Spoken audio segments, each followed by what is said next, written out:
Now the latest from ITV News in the West Country.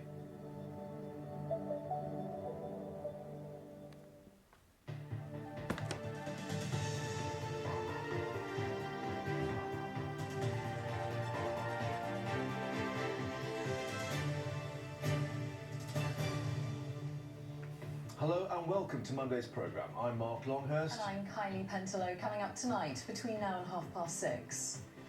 A seemingly healthy, active teenager died suddenly at a friend's sleepover. She was fit, she was healthy, she looked fit and healthy. There was no indication whatsoever that there was a really serious problem with her heart. The call for a national care review as a Somerset man repeatedly failed by agencies takes his own life. A warning to dog owners after 3 pets die inside a car as their owner leaves them to go to the gym. And Minehead memories. We look back at those long-lost summer seaside holidays.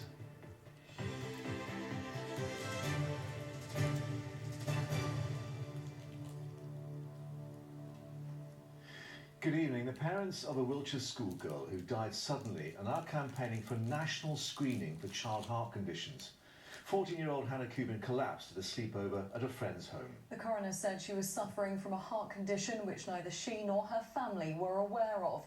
Research by the charity Cardiac Risk in the Young has found that 12 young people under the age of 35 die from a previously undiagnosed heart condition every week. Well, 80% of those deaths occur, as in Hannah's case, with no prior symptoms. We've been speaking to Hannah's mum, Dawn, about a remarkable teenager and how they want her to provide a legacy of life for others now. First, Richard Payne has this report. Hannah Cubin led a full and active life, but all the time she was on the slopes or in the sea, neither she nor her parents knew of the underlying heart condition which could have struck at any time. It did, fatally, at a sleepover in December.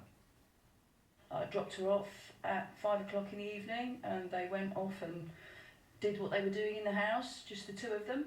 And I got a phone call at 5 to 11 at night to say that Hannah wasn't breathing properly. When I got to the house, her friend's mother was administering CPR. We were desperate to save her as the seconds ticked by. So, but she was not responsive at all. It was the very worst experience. After months of toxicology and pathology tests, her parents were told the news. Hannah died from cardiac fibrosis. One word that keeps coming up is infectious. How happy she was and what an infectious personality she had. And everywhere she went, she was a smiler. And when you smile, everybody else smiles with you. And that sums up our daughter completely. Now Hannah's parents are calling for screening for heart conditions in schools, along with the current tests, to try to prevent other parents from enduring the loss they have suffered. Richard Payne, ITV News. Well, earlier I spoke to Hannah's mum, Dawn, and she told me about the moment that she'd received that call to say that her daughter had collapsed. I knew that speed was primary concern. I knew that I had to get to the house fast. I did the journey very quickly and got to the house to find that Hannah was collapsed in her friend's bedroom and that her friend's mother was doing CPR, which I took over under the instruction of the emergency services on speakerphone. I continued that until my husband arrived a few minutes later and he started mouth to mouth. We continued that for some minutes until the paramedics turned up. And in total there were 7 paramedics and they worked so incredibly hard to try and save our daughter, but she wasn't for saving. How hurtful was it then where there was talk about she'd maybe been drinking, the sleepover, teenagers being irresponsible, all that? It was very hurtful.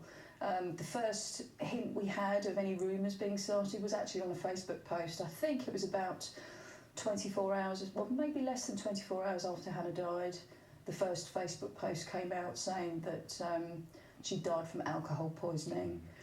And as time went on, the rumours increased in number and we went through drug overdose and even committed suicide was another one. So they were all incredibly hurtful. Initially, the toxicology report was something that I'd really look forward to getting, because it proved there were no drugs involved at all. Nobody else was responsible for Hannah's death, and the alcohol content was minimal. So she'd remembered her values that she'd been taught from day one. She hadn't strayed. Nobody had played a part, and it was just very bad luck. But were you angry when you found out what the medical diagnosis was, that she'd been taken from you? I don't think I felt anger. I don't feel anger now. I just feel that something needs to be done to stop this from happening to other fit, young, healthy people.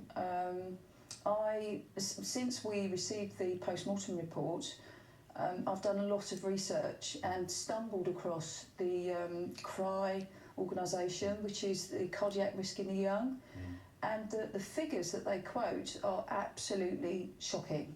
From the research you've put together with the organisation, what's the best way forward now, and what are you doing? Well, it's very early days. We've had the post-mortem report for 2 weeks. So it's very early days in deciding what I would like to do to push forward on trying to prevent this from happening to other parents.